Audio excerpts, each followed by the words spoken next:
তুমি এক কাজ করো, এসব ধরাচুলোগুলো ছেড়ে নাও। আমি তোমাকে শাড়ি বার করে দিচ্ছি।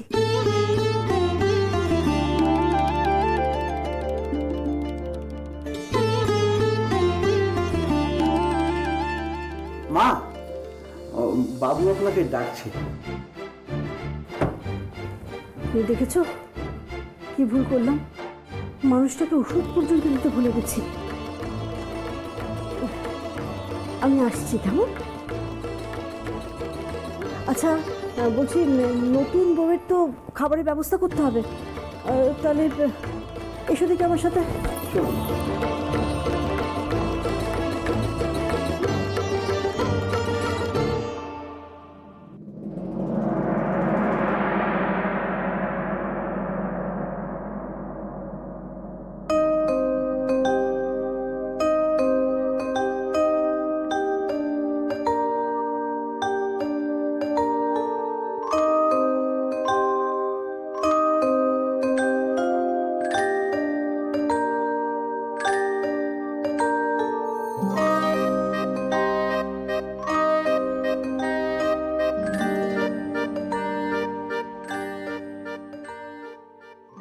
কিরে, তোর পায়ে আলতা? কি হয়েছে তোর? হাসছিস কেন? ওই যে তুমি আলতার মধ্যে পা ডুবিয়ে শাড়ির উপর দিয়ে হাঁটছিলে না, আমি ওরকম হাঁটতে চেয়েছিলাম। কেন রে? দেখতাম কেমন লাগে। আমারও যদি তোমার মতন বউ সাজ হতো, আর যদি একটা বর থাকতো, তাহলে আমারও খুব ভালো লাগতো। আর বকবক না করে সুটকেস থেকে এবারে আমার জন্য একটা শাড়ি বার করে দি। দিচ্ছি।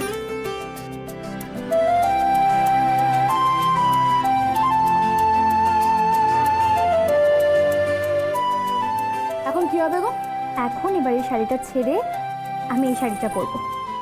উফ, সারাদিনটা দখল গেছে না, একটু বিশ্রাম নিতে হবে। তারপরে কি হবে? তোমার বর আসবে? তোর পাগলি, আজকে কেন বর আসবে? আজ কাল রাত্রি না? কাল রাত্রি মানে?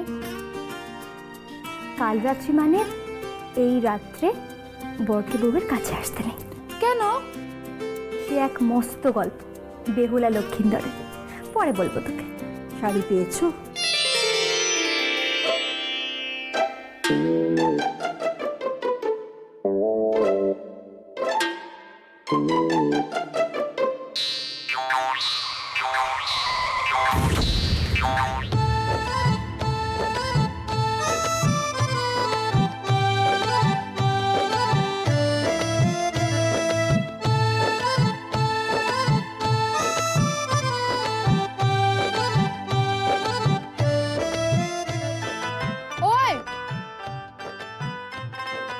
সেরকম হলে দেখিস, তোর বাড়িতেই আমি বউ হয়ে যাব।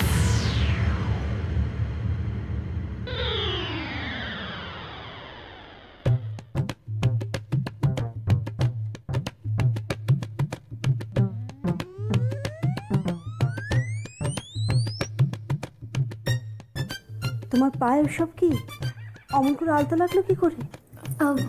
ওই নতুন বউরা আলতায় পা ডুবিয়ে শাড়ির উপর দিয়ে হাঁটলে কেমন লাগে ও সেটা দেখছিল।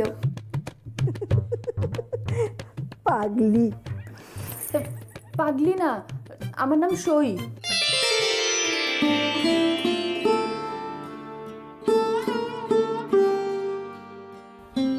সই? কে হয় ও তোমার? ধরে নিন আমার বোন। তাহলে শোনো সই, তুমি তোমার দিদিকে এই শাড়িটা পরাবে, তারপর তুমিও শাড়ি বদলে নিচে খেতে আসবে, ঠিক আছে? ঠিক আছে। তুমি এখনই বলো না গো, কাল রাত্রির পর কি হয়? কাল রাত্রির পর বউ ভাত হয়। বউ ভাত মানে? বউ ভাত মানে বউকে খাওয়ায়।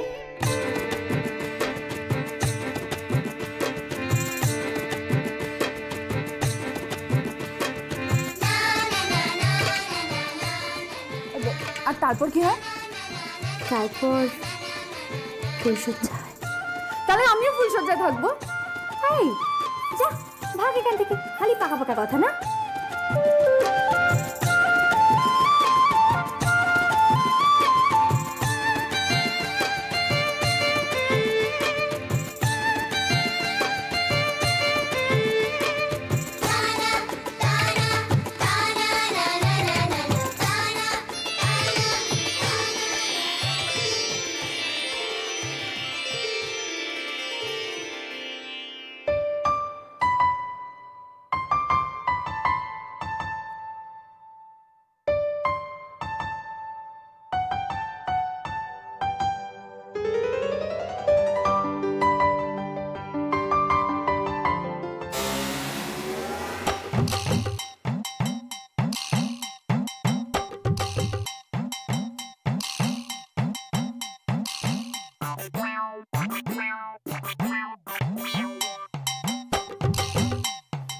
দেখে চলতে পারো না? হ্যাঁ, এই মেয়ে কি হচ্ছে সব?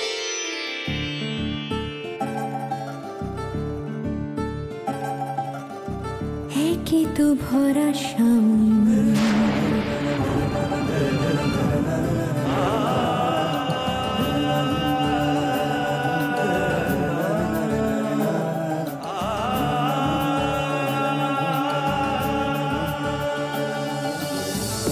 কি তু ভরা সিটটা গায়ে ফেলে দিলে, একদিন হাতে চা ফেলে দিলে, আজকে তুমি।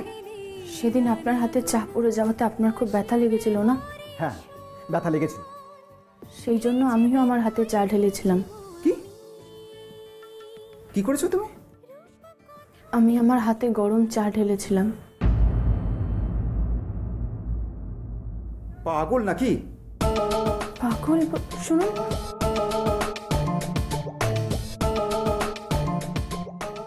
আপনার নাম কি? উজান।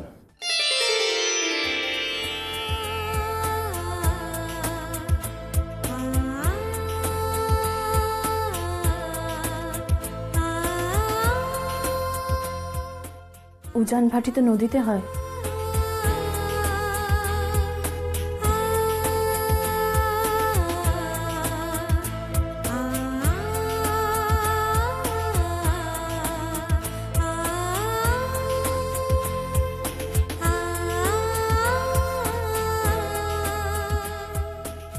ওকে দেখলেই আমার বুকটা কেমন ধুকপুক করে, শরীরটা কেমন হয়। কেন?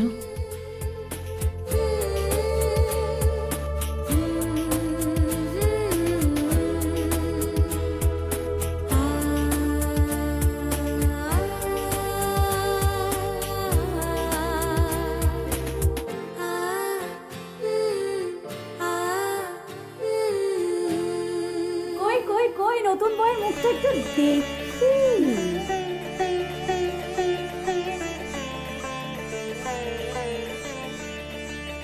কই দেখি দেখি।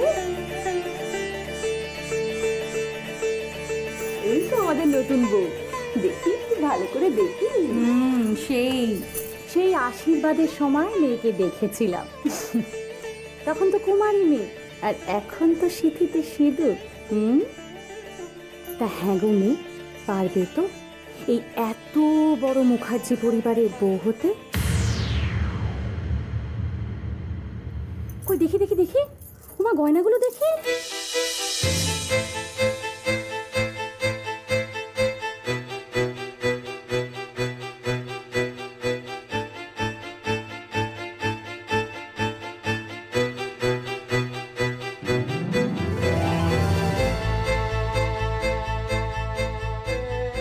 ছি ছি ছি, এই গয়নাগুলো তোমার বাপের বাড়ি থেকে দিয়েছে? ছি ছি ছি ম্যাগো মায়, গয়নার ধরন দেখো কিরকম দেখাচ্ছে। আর হবে নাই বা কেন? যতই হোক কোম্পানির কর্মচারীর মেয়ে বলে কথা, এর থেকে বেশি ভালো আর কি হতে পারে? আর এই মেয়ে কিনা এত বড় মুখার্জি পরিবারের বউ হয়ে এসেছে। একেই বলে কপাল। হ্যাঁ তাই না?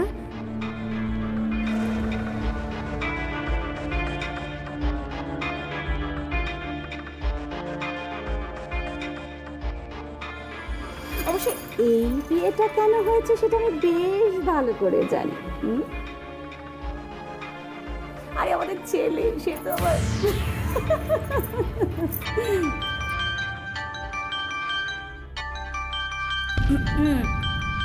আমি একটু ফোনটা ধরতে পারি? ধরো, তোমার ফোন তুমি ধরবে না তোর কে ধরবে? ধরো ধরো। হ্যালো। ঘরে ঢুকে গেছিস তো মা? হ্যাঁ বাবা। বরণ হয়ে গেছে? হ্যাঁ বাবা। আজকে তো কাল রাত্রি।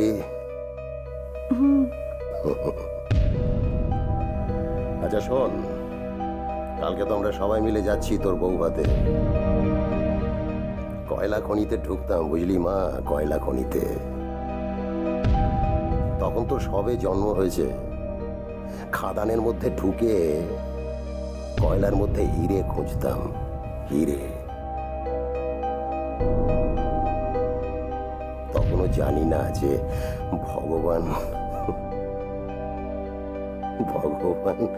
তোকেই হিরে করে আমার কাছে পাঠিয়েছেন। তখনও জানি না তুই ওই বাড়িতে গেছিস কয়লা খনির মালকিন হতে। তাই আমি তোকে যা যা বলবো তুই তাই তাই করবি মা, তাই তাই করবি। সবার আগে তোর শ্বশুর বাড়িটাকে তোর আঁচলের মুঠোয় বেঁধে নে, তো তারপর দেখ আমার যে অনেক দিনের সাধ রে মা, কয়লা খনির মালিক হব, কয়লা খনির মালিক। মুখুজ্জে বাড়ির বউ আমার মেয়ে, আমার।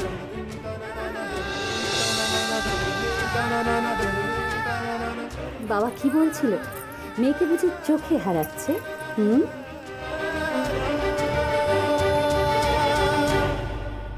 শোনো, আমাদের এই মুখার্জি পরিবার কিন্তু অনেক দিনের, আমাদের এই সংসার কিন্তু অনেক দিনের। নতুন এসেছে তো এই বাড়িতে, এখনই কিন্তু এই বাড়িতে বেশি কিছু করার চেষ্টা করো না, মোটেই সুবিধে করতে পারবে না।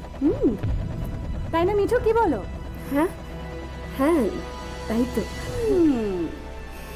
দেখবো কালকে বাপের বাড়ি থেকে কিরকম তত্ত্ব আসে।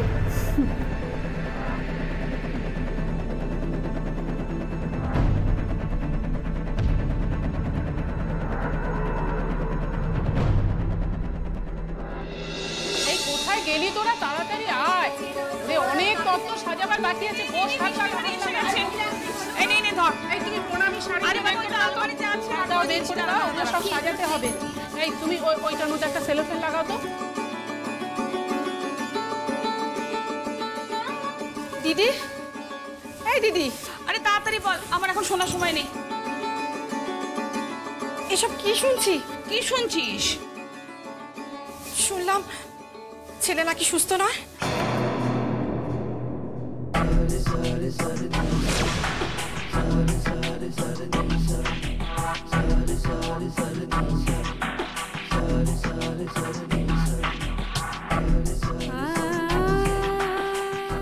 কে বললো তোকে? মণ্ডলদের বড় মেয়ে, ওই তো আমাকে বললো মুখুজ্জেদের ছেলে নাকি সুস্থ নয়।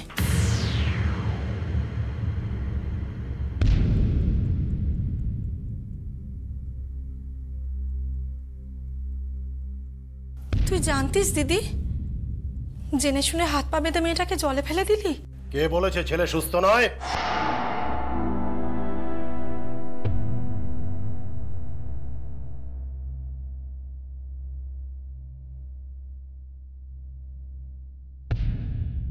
কে বলেছে? কত টাকার মালিক জানো? এই অঞ্চলের সবচেয়ে বড় লোক, সবচেয়ে। এই পলাশ কোণে এক ডাকে সবাই চেনে। সেই বাড়ির ছেলে হচ্ছে ও, সব সম্পত্তির মালিক। আর দেখতে মনে হয় যেন একটা সাহেবের বাচ্চা, সাহেবের বাচ্চা। আরে আমার জামাই এত সুন্দর দেখতে বলেই সবাই চোখ টাটাচ্ছে। একদম কোনো কথা বলবে না, চুপ, বেলা প্যাচ করবে না। যাও।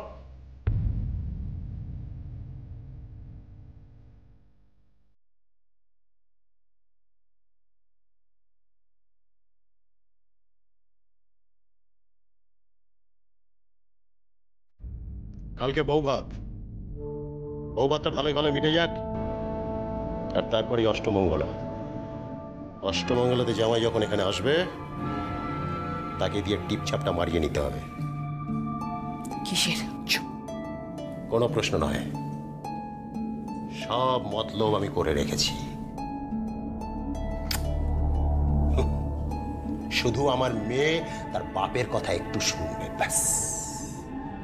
কোনোদিনও তোমার মেয়ে তোমার কথা শুনবে না, সে আমার কথা শুনবে।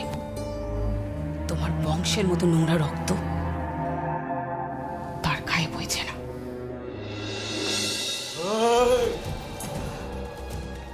এই, আমার রক্ত আমার মেয়ের গায়ে বইছে না, তাহলে কি আমি ধরে নেবো যে আমার মেয়ের বাপ অন্য কেউ?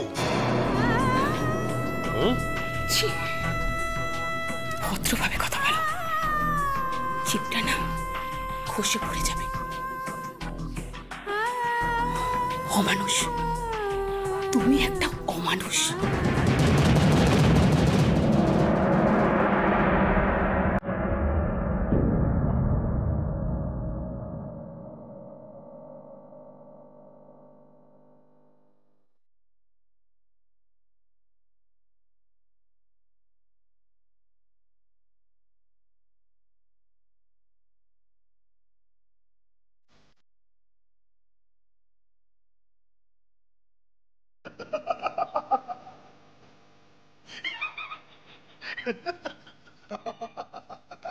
অমানুষ,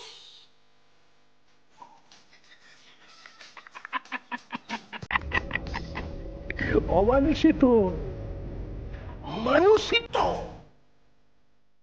তা না হলে এরকম একটা চাল চালে নাকি? মন্ত্রীর চাল, মন্ত্রীর চাল। মন্ত্রী তার মেয়েকে পাঠিয়েছে শত্রুপুরীতে, অর্ধেক রাজত্ব আর রাজপুত্রের জন্য। অর্ধেক রাজত্ব আর রাজপুত্র।